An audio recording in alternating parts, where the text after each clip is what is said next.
Hi, everybody. My name is Mike Manning. And I'm Trinity French. And we are your business coaches at Wired to Change. With the number 2. We help you get your business to the level you want it to be so you can enjoy the life of a small business owner. And today is a great day to be a small business owner. That it is. Especially when you have an amazing partner who covers your ass. Teamwork. I've always loved teamwork. Teamwork makes the dream work. But it's been a good day, good week. You guys had the anniversary weekend. We did our mini weekend away, but local, which was awesome. Yep. And you found out took us a day and a half to relax. Yeah. But once we got in the swing of things, I feel like we were pretty good at it. Yeah. It just took a few days to unwind, and when you're only gone for 3 days, that's half your trip. There you go. And today we have a first. We do. We have a very, very, very, very, very, very special guest joining us all the way from Vancouver, British Columbia, Miss Janice Porter. Welcome to the show. Thank you so much, Trinity and Mike. This is special because I'm the first, right? You are. You're our first guest that we're doing virtually, and it's super cool. One, I'm like, wow, we can see ourselves on the screen. And we look good, don't we? Gosh, we're a good-looking podcast team. Yeah. Stunning team. And then we get to see your gorgeous face. So this is a lot of fun, and just trying something a little new. Getting some guests from around the globe, and you're our first international guest too. Ooh, that's cool too. Yeah. And first Zoom guest, but the best thing about Janice, she's a grandmother. Oh my God. My heart. Yep. My heart. Yes. We talk about that when you and I chat. There's always a conversation about grandparenting. So how did you two meet? We met, I believe it was in a Facebook group. I think it was Haley's, but I'm not sure. And there's actually, that's not how we met, Mike. Well, and I'm sorry to. Yep. Let me back up because I got to get to Michelle because I'm in a Facebook group, and Michelle Abraham, who will be a guest later on this month, said, "Hey, do I have any podcasters out there?" I'm like, "Yeah, I podcast." And she invited me to the networking group she's in because they were having a meeting about podcasting. Janice is a podcaster. There's a couple other people. And that's how Janice and I met, was through a Facebook group. I answered a reply from somebody I've never met, didn't know anything about it. Like, sure, why not? And now not only have I met Janice and her networking group, but another international networking group called Grand Connection with Susan and Carolyn in the crowd. Right. Yeah. Wow, that just opened a whole other world of people for you, didn't it? Oh, my Vancouver friends. I brag about you guys to my other networking groups here.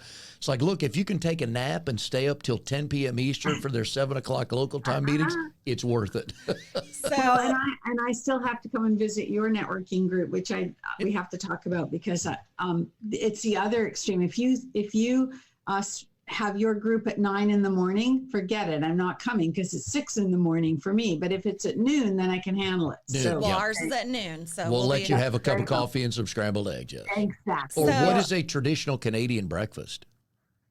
Anything? I don't know. I have a shake, so I don't know. Probably the same as Americans, but again, depending if you're West Coast or East Coast, right? True. Canadian bacon, right? Yes. So back to this whole you being from BC. So back in the day, I don't know, 10, 15 years ago, when I was on a tear of making sure that I got out of the country at least once a year. And I still try to do that, even though sometimes I have to skip a year, but most times I'm able to get out of the country. I did a trip through the Pacific Northwest. Nice. And rented a Prius, because of course I felt like you had to be globally conscious at this time. Geez. And we went to Vancouver, which was the best decision we ever made because we met a bartender who was like a wealth of knowledge. He knew everything about, one, it was embarrassing because as Americans, he knew more about our political climate and everything going on in our politics than I ever did. So he schooled me on that. But he told me that I needed to book this ferry that was leaving the next day and head over to this little island called Victoria. Well, Vancouver Island. Victoria is the main city and also the capital city of British Columbia. Yes. And that was my favorite trip. And I think that it's the most beautiful country. I mean, it's almost like you are stepping back in time because of the foliage and just the trees and the climate. And it's just, it's amazing. How long have you lived there? Most of my life, since I was a child. I liken it. I like to tell people, especially East Coast people, that we're very much like San Francisco, Seattle. We're on the water, but we have the mountains as well. And it's a very, when you said about the Prius, well, that would fit so well in here because they're very climate conscious and all of that stuff, right? Yep. There's a lot of tree huggers in Vancouver. And, lots of hiking, lots of sailing, lots of skiing, all of that. None of which I do anymore, but walking, hiking I do. And it's beautiful, but we get a lot of rain too. So, yeah, but we don't get hurricanes and we don't get all of those nasty things that happen. Although who knows, the weather's changed so much. The whole world is, changed, but anyway, thank you for that because, we're pretty proud of our beautiful area. And I think you said 10 years ago or so. Is that what you said? Yeah, it was probably more like 15. Yeah, because 10 years ago, we had the Olympics, right? And that really put us on the map with a lot of people. Yeah, we just wanted to make sure that we hit all of the most amazing spots and we did a bunch of wineries and tried to eat at all these little local restaurants, and it was just awesome. And I've always said that if I could move anywhere, that's where I would move because even with the rain, the climate's so temperate with the mountains and everything that I was like, you really have nice weather all year long, minus the rain. And the first couple times, Janice and I did 1-to-1 and some other people up that way had standard questions. Kind of how's the weather today? And like, it's kind of warm. It's like 28 Celsius. I'm like, all right, do the math. So it's usually times 3 and you get close, right? Double and add 32. Oh, that's right. Okay. Yeah. Okay. But yeah, so we're laughing. Anyway, I know it's crazy, right? Yeah. But other than that, we're very much, we put our pants on the same way and we eat the same kind of food that you guys eat. We're not really different to Americans all that much in lots of ways, especially like, again, I say the West Coast, we're very California influenced and perhaps in Toronto, Montreal, they're different. They're more East Coast influenced, so they move faster there. The weather's colder in the winter and they're very much more about, like you ask somebody in Toronto, would they rather have more days off or more money from their job? They would say the money. In Vancouver, they say the days off. It's a different lifestyle. Okay. Well, that's a really good way of summarizing it. Yeah. At your core, Janice, we're going to get into all your different roles, but at your core, you are a relationship builder. Mm-hmm. Where did that come from? Oh my goodness. I think I've always been that person because I have friends that I've known since high school. This just to give you an example, who, by the way, I think is really special to still have friends from high school when you're as old as I am. And I do have my really, really close friends from forever because you can be so comfortable with them, are from high school. And we had a couple of reunions over the last few years. And the girls, my friends, always say to me, they always say, ask Janice, she'll remember. Like I'm a people person. I always remember the people's names or where I met them or who they are. Sometimes to the point of it being embarrassing because I've run into, this happened to me actually last year. I was playing bridge at a local, that's when we could play in person, right? I was playing cards and we were playing bridge and this couple sat down to play against my husband and I knew exactly who this guy was because I went to junior high school with him. But I didn't want to say that because it's embarrassing, right? Because especially a guy, he wouldn't remember. So I said, gee, I recognize your name. Were you? And I tried to pretend I didn't know who he was just to come to it that way. It's embarrassing, but it was exactly who I thought it was. So I've always been that person. I think that's a really cool superpower. Especially because I'm the exact opposite. I can't remember people's names if they hit me in the face. I can remember faces and stories, but remembering people's names is just absolutely terrible. It is a skill. Remembering their name is a skill, and you can learn that skill and fine tune it. I think, though, if I may, I'll just say that what I think helps is to be curious and have that innate sense of curiosity, because then when you start to ask questions, it helps to internalize, right, who that person is. Oh, I agree. Yeah, that's why I give people nicknames. She does, yes. Some you don't want, some they don't know they have. Let me say that. Yeah. So Mike has his notes here for me, which I appreciate. Thank you, Mike. What exactly is a relationship marketing consultant? Well, what I do and what my version of it is that I teach small business owners and sales professionals and entrepreneurs how to build relationships, to grow those into business, primarily now through LinkedIn, because that's my platform of choice for online networking. I do hang out in Facebook as well, but I'm not big on the other platforms. One, because I don't know, they don't feel right for me. I'm a bit of a voyeur on Instagram, but I don't really do much there. But because it's more about business, I focus on LinkedIn. I became a LinkedIn trainer once I really internalized the power of it, and share with others how to use that platform to build relationships, take them offline, and turn them into business. The second piece of what I do about relationship marketing is appreciate and teach people how to nurture those relationships that they've made and turn those into referral business, because nothing is better than having a business that runs by referrals, right? Instead of cold calling and strangers all the time. Preach, girl, preach. Yes. You have met a kindred spirit in Trinity, because she has massive list of thank you cards and have Father's Day gifts and Mother's Day gifts. And you're right. I've seen it with her. It matters. It does matter. And I'm sure you've got a lot of stories around that too, where one little thing can make a huge difference. And it can be something as small as sending an unexpected card or gift. And that's my favorite thing to do. If I have a prompting, I call it having a prompting, that someone comes into my mind, they need to hear from me.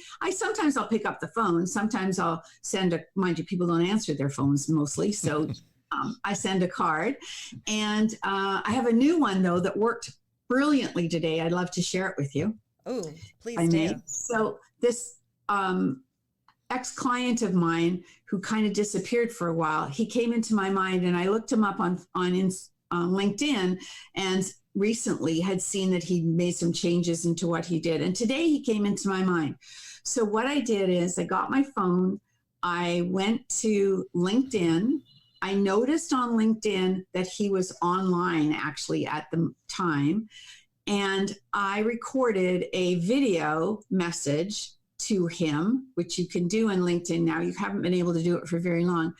And he got it right away. I see in my messaging on my desktop that he's replied already. And he says, nice to hear from you. Here's my calendar. Let's book a time to talk next week. And by the way, what platform did you use for that video? It was awesome. Well, I didn't use any platform. I just used LinkedIn, but he doesn't know about that. Yeah. So it's great to, share that with him. So that it works if you take that unexpected moment and just do something.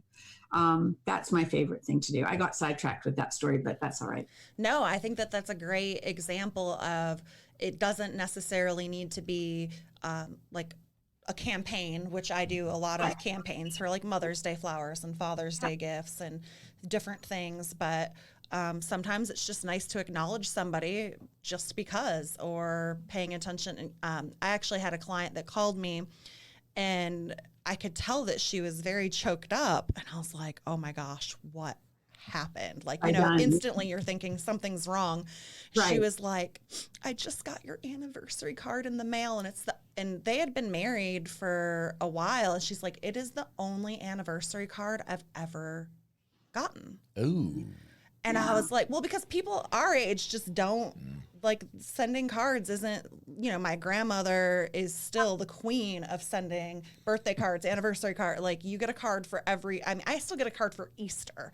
Like, she is the epitome of the person that wants to keep in touch. But just doing something that is unexpected and that people, they really value it, for sure. So, you're a realtor, right? Yes. Yep. Yeah. So I'm going to share a realtor story with you that maybe you've heard this story before, but this was a friend of mine. She went to a Chamber of Commerce event.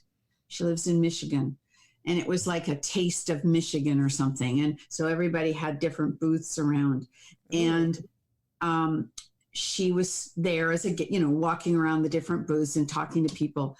And there was this one guy that had like a restaurant booth, and he was giving out free samples and so on. And she chatted with him. She didn't know him. She took his picture in the booth, and she sent him this picture on a card, because we send out cards. It's easy to upload the photo. She had his business card, so she sent it to his address, said how nice it was to meet him, etc. 2 weeks later, she got a call from this guy, and he said, that was really nice. Thank you so much for the card. He said, you're a realtor, right? And I'm sure she had her branding on the back of the card. And she said, yes. And he said, I wonder if we could meet. I'm looking to buy a house. Fine. So they met. She showed him some houses. He bought a house.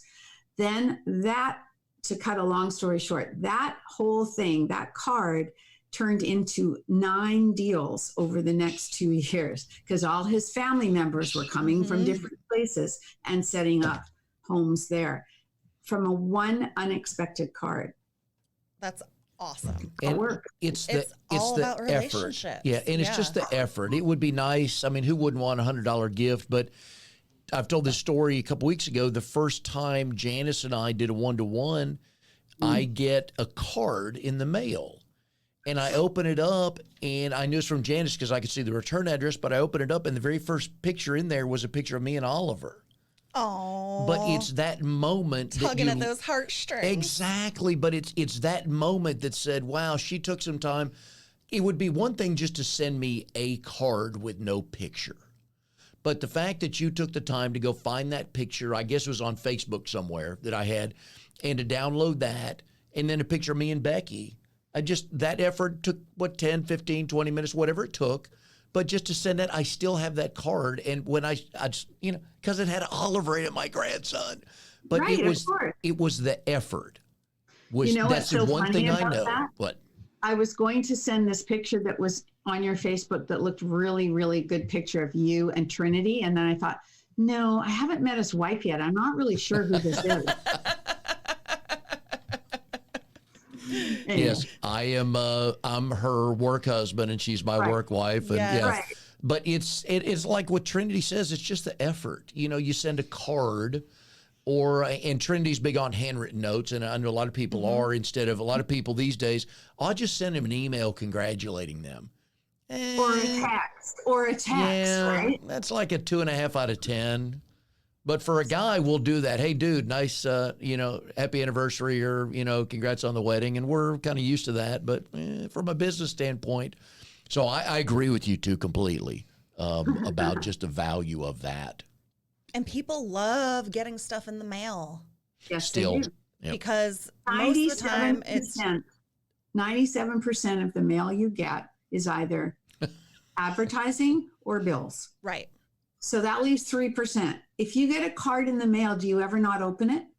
Nope. No, you always love open opening it. cards. If you get an email, how many emails do you have on your phone? I'm embarrassed to tell you. 10,000. Yep. Okay. I never open them. I just skim by them, unless I have to. But cards always get opened. And cards get saved. especially with your grandson's picture on it. Yes. Yeah. I used to give my mom a hard time because my mother-in-law, still to this day, I'll get a birthday card with a $20 check in it. I love it. And when we lost my mom a couple years ago, and on my birthday, I'd always let her know, hey, my mother-in-law sent me $20. Where's your $20? She's like, you've got enough for me. That's so cute. Yeah, that's funny.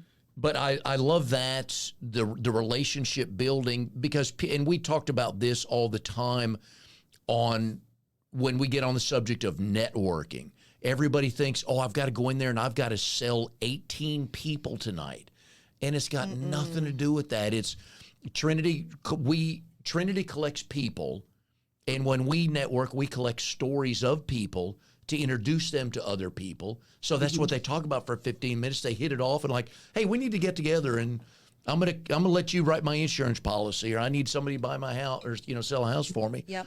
But it's all about that. And that's so much easier than selling to somebody. It's just getting to know them, I think.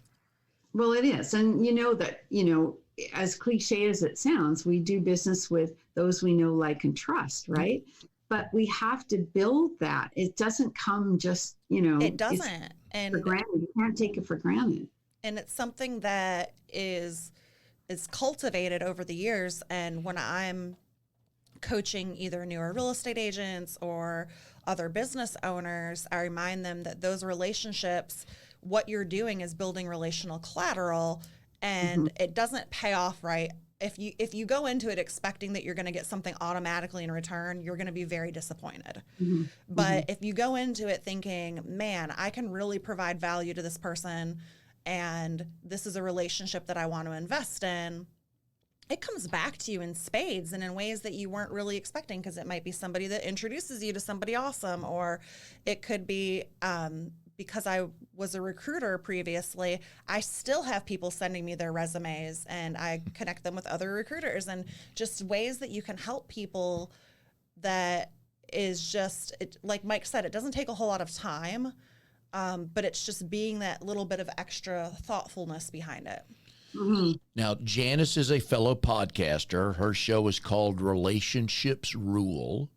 We would like 2 or 3 good tips on how to build a relationship with somebody you might have met at a networking event, either online or in person.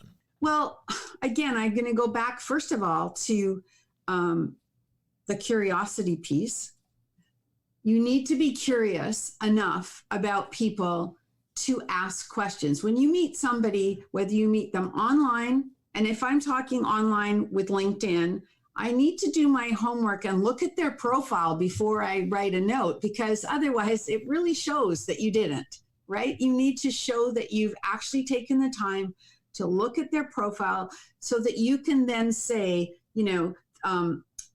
thanks for connecting. I see you went to University of whatever, go Tigers or whatever, so that you've got something, whether it's as little as that you can connect with and show them that you've looked at their profile.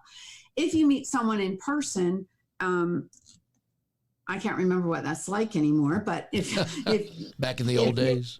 Yeah. If you meet someone in person, I do believe that, well, it's the same as my first conversation off LinkedIn onto a Zoom call with somebody, is I want to make it about them. I want to know who you are, what's your business about, how can I best serve you? So as I'm asking them questions about their business or who they are, I'm thinking, how can I help them? And that, to me, same as the law of reciprocity works in that way too, because if you make it about them, people love to talk about themselves. And that the best story in the world is when they say at the end of the conversation, what a great conversation. I really enjoyed talking to you. And you said nothing. They've done all the talking, right? So there's always going to be time to tell them what I'm doing or seeing how I can weave that into how I can best help them. So for me, it's always leave a meeting by booking another meeting. So it's also about, if I think there's some future there one way or the other, we want to continue the conversation. So, because it takes time to build a relationship. but I think there's also there is a knack to conversation. There is a knack to being able to get people to talk, right? So you have to feel comfortable enough with that. It's funny because I was on a podcast the other day where I was the guest, and I found it really uncomfortable because the person that was leading the conversation wasn't asking questions. Like, she was struggling. Have her call us. I can help her with that. Yeah, well, I wanted to help her, and I was kind of being careful not to overstep my bounds because I was the guest, right? So, yeah. Anyway, always move things forward. If you do it online, the goal is to take the conversation offline to a face-to-face, either Zoom or in person, if that's possible, and build from there. And if it's in person, for example, if it's at I call them the Brady Bunch group, a Zoom call, online networking, you're not going to do much there except get a sense of who people are and who you want to continue that conversation with. And then it's up to you to follow up to make that happen. Yeah, if you're going out and going to all of these online networking events, but you're never actually scheduling one-to-ones or getting to know people, then you're really just spinning your wheels and wasting your time. Right. And it reminds me of a woman that I had met with, and she was just really one of the nicest people that I've ever met, and we still keep in contact.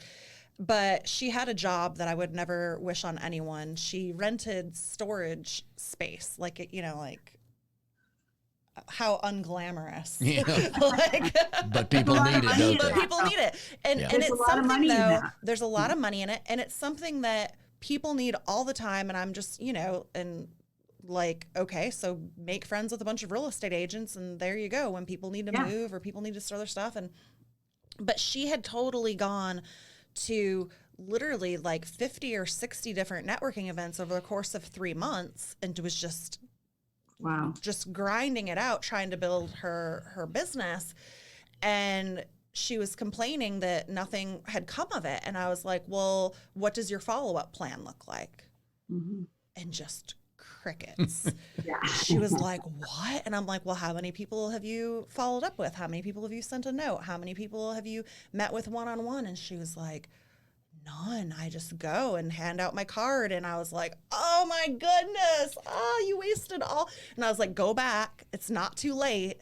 Pick up all those business cards and reach out to those people that you really wanted to connect with. And that's what that is gonna, that's gonna grow your business, not just showing up and handing out a card. That's sad though, isn't it? That she didn't really know how to network. And well, that's why people need us, right? That's right. Because if everyone knew how to network, then they wouldn't need a relationship marketing consultant and 2 business coaches. So one of the things I want to ask you, Janice, and when I go, speaking of curiosity, I've fallen into that category from as long as I can remember. I always go through people's bio and I look for the one thing that would be a great conversation opener, because we'll get to business. That's going to happen. So I look for a connection. And on your bio, it says Hall of Fame committee member for Basketball BC.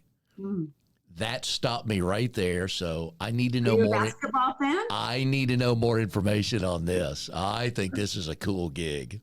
And that's interesting that you did pick up on that, because I just interviewed a fellow who is a speaker and a relationship marketing person, and he was a referral, and he was in Israel at the time. He's American, but his family's in Israel, and he was in Israel when I talked to him the first time, and we chatted, and then I had him on my podcast, and the same thing happened to me. I saw on his LinkedIn profile something about basketball, and then we instantly bonded because of it. So my story is this. I was married to a high school teacher who was a basketball coach for 30 years. And basketball was his passion, still is. Along came our daughter, who she's an athlete, and she became a basketball player, and he coached her in high school. And when she was in high school, I mean, we were the ultimate, athletic student parents. We were at every game of every sport she was in, but basketball was her number one sport. And I knew a lot of people in that community, and I was never a player. Well, I was, but not like a real serious player. And anyway, I was looking for a way that I could participate and give back and do something for that basketball community, because my husband had done so much and helped so many kids. So that's how I got onto the Basketball BC, which is the provincial or like a state board, I guess, for that sport. And so, I became a board member for a few years, and then I've still been in touch. And so, we did a lot of things around provincial teams and policies and procedures. And we used to have an event every year for the Hall of Fame, for the people that they put into the Basketball Hall of Fame. And I loved doing events. So that became my thing for about 3-4 years, where I created and did that event. And do you know who Steve Nash is? Oh, yeah. So Steve Nash is from Victoria, actually. Oh, yeah. Yep. So we put him into the Hall of Fame as a few years ago, and several other amazing people. But anyway, so that's what that's all about. Yeah, because that's awesome. He got the job as the Brooklyn Nets head coach, and more people figured he'd have bought a European soccer team before he would be a basketball coach, because everybody knows Steve Nash, Hall of Famer, 2-time MVP, huge soccer fan. Well, his brother's a soccer player, right? Yeah. His brother is a soccer player. But everybody who ever followed him in the NBA knew that the dude was diehard soccer. So, well, that's cool. Here's another little story about that. So when my husband was early on, when he was coaching, he was for 1 year, he was the president of the BC High School Boys Basketball Association. And, they'd have the provincial tournaments every year, and the Quad A and the Triple A and the Double A teams, and all the high school team, boys and girls separately, but they would have this tournament every year. And also they were the governing body of high school boys basketball.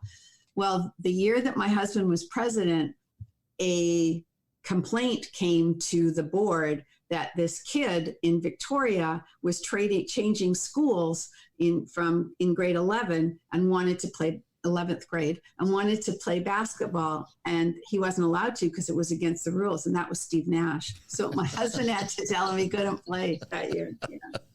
I'm glad he didn't stunt his growth into the NBA and the Hall of Fame. It didn't hurt him much, did it? Yeah.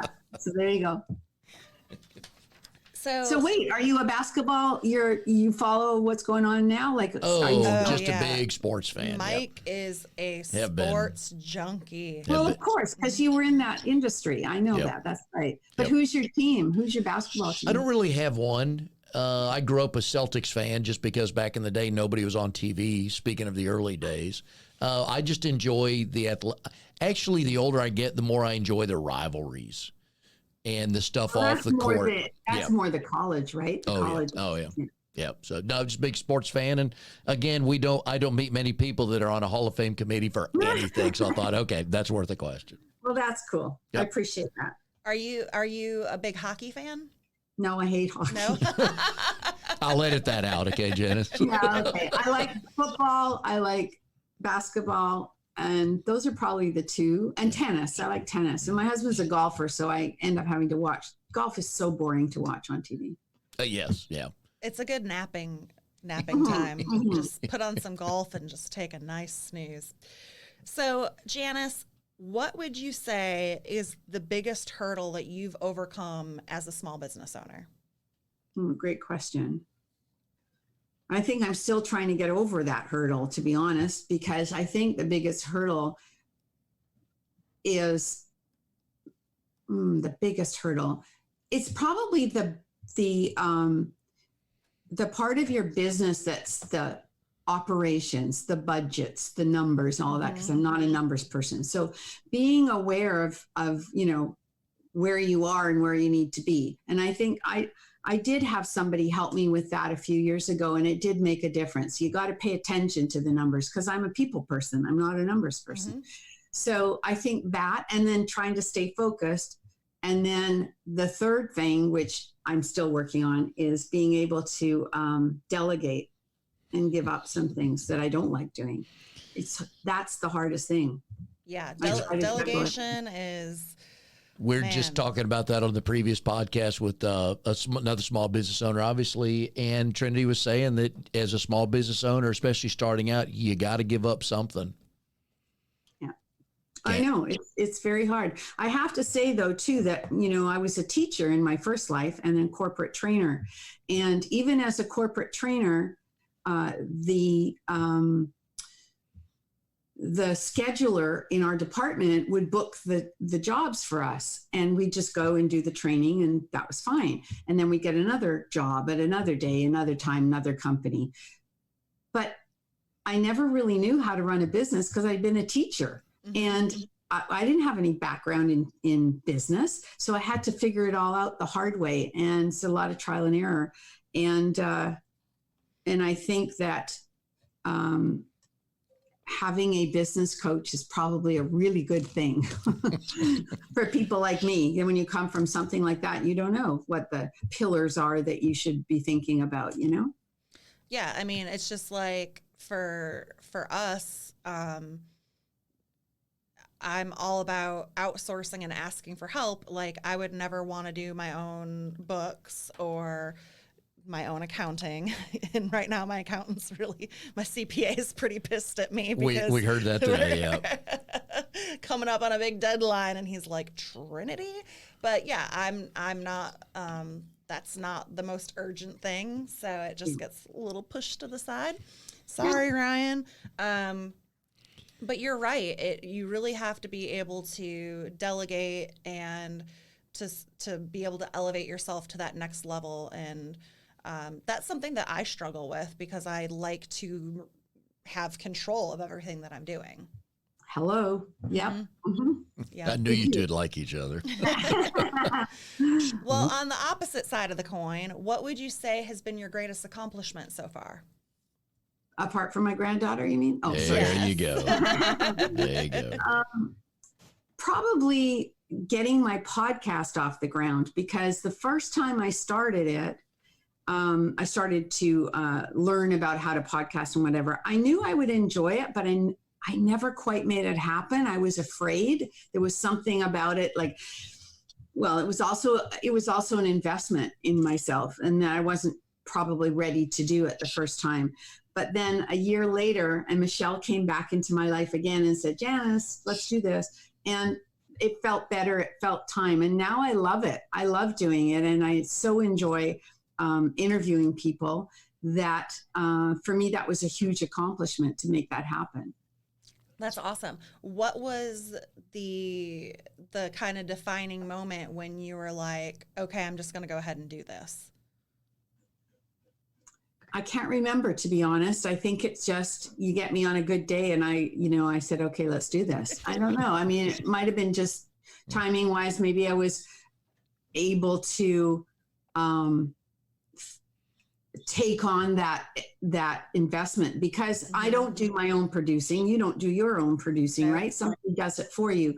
So that was huge, because I didn't want to have to do that. I didn't want to learn how to edit and so on and so forth. So yeah, we're pretty blessed. We're sitting here in Purple Comma Studio, and like Mike said, I love it. We show up, we sit down, we record, and then somehow this man magically gets it to appear on the internet. And great, right? Yeah. We are somewhere in the midst of the arc of COVID. We have no idea if we're in the middle, near the end, no idea. Have you seen some clever ways of people getting together, building relationships since they can't leave the house and can't travel, go to conventions? Any tips or thoughts we can share with some people? Really, I just live on Zoom 10 hours a day. I mean, basically my eyes are hurting at the end of the day. I did come across something new though, that just seems to be surfacing on LinkedIn. And it's the third time in a different way that this has come to my attention recently. And you may have heard of this already. I don't know, but it's called LinkedIn Pods. Have you heard of it? No. Okay. So I was first introduced to it by a guy from Australia, and he's creating a business out of it and charging people. But now I'm seeing people doing this on their own. And I just got invited to one today by someone I interviewed on my podcast. And basically what it is the opportunity to build some more reach for your content that you put out there on LinkedIn by having a group of people that you each comment and engage and share each other's posts or articles or whatever, and so you do this on a consistent basis. And by doing so, the algorithm seems to like it. So it's showing your post, or LinkedIn is showing your post or your article to more people based on that. Is that kind of like a Facebook group, you think? No, it's not. It's like a bunch of whales getting together and helping each other. Yeah. That's all I can think of. Where did that come from? Because a group of whales is called a pod. Oh. Yeah. I'm glad you're here with me. I will show you, Mike. It's basically what it is it's a group chat, okay, that happens on LinkedIn. Or you go, at least the one that I'm just talking about today.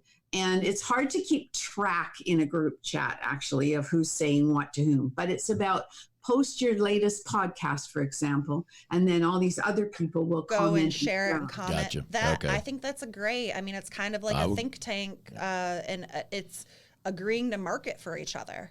Exactly. Oh, that's pretty good. That's pretty genius. I think you have to have a limit to the number of people that it can work with, because otherwise you'd be spending way too much time. So I'm just going to test it out for a little while, see.